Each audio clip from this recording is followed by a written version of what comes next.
Assalamualaikum warahmatullahi wabarakatuh. Alhamdulillahirabbil alamin wa bihi nasta'in wa ala umuri waddin. Assalatu wassalamu ala asrofil anbiya'i wal mursalin sayyidina Muhammadin wa ala alihi washabihi wa baraka wa sallam ajma'in. For the yang terhormat ada Benefida selaku pengasuh pondok pesantren Seberkah melalui Benefida. Yang terhormat pula ada jember pengurus beserta para guru-guru dan teman-teman saya yang saya cinta dan saya banggakan.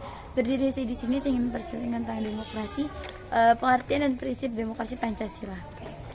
Demokrasi Pancasila, pengertian demokrasi Pancasila itu adalah demokrasi Pancasila adalah demokrasi yang dihayati oleh bangsa Indonesia yang dijiwai dan diintegrasi oleh nilai-nilai luhur Pancasila.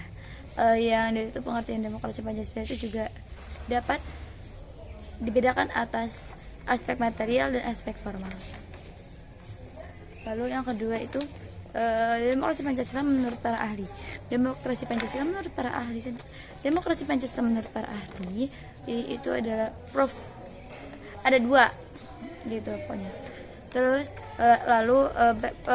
prinsip-prinsip demokrasi Pancasila itu adalah untuk pengembangan persamaan bagi seluruh rakyat di Indonesia, keseimbangan antara hak dan kewajiban, pelaksanaan kebebasan dan bertanggung jawab secara moral kepada Tuhan Yang Maha Esa, diri sendiri dan orang lain, mewujudkan rasa keadilan sosial, pengambilan keputusan dengan musyawarah mufakat, mengutamakan persatuan nasional dan keuntungan, lalu menjunjung tinggi tujuan dan cita-cita nasional. Lalu untuk dinamika demokrasi di Indonesia itu adalah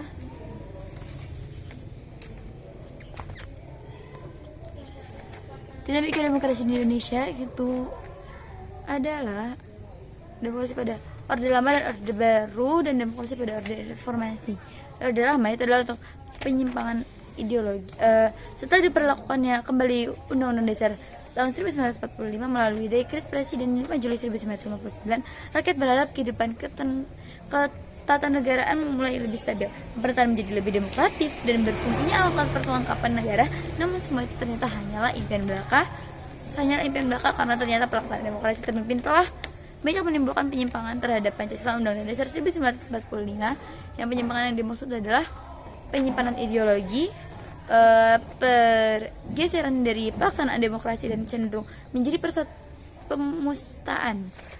pemusatan kekuasaan kepada presiden. Dan yang ketiga itu adalah mengangkat Insinyur Soekarno sebagai presiden seumur hidup sesuai TAP MPRS nomor 3 MPR atau 1963. Lalu ada demokrasi Orde Baru. Demokrasi Orde Baru itu adalah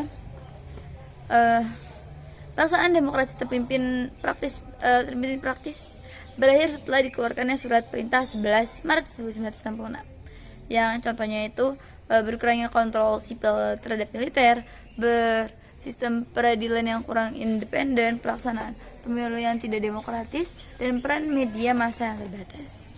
Lalu demokrasi pada masa informasi.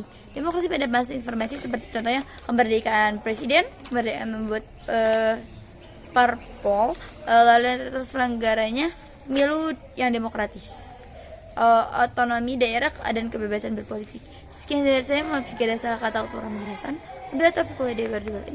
Wassalamualaikum warahmatullahi wabarakatuh.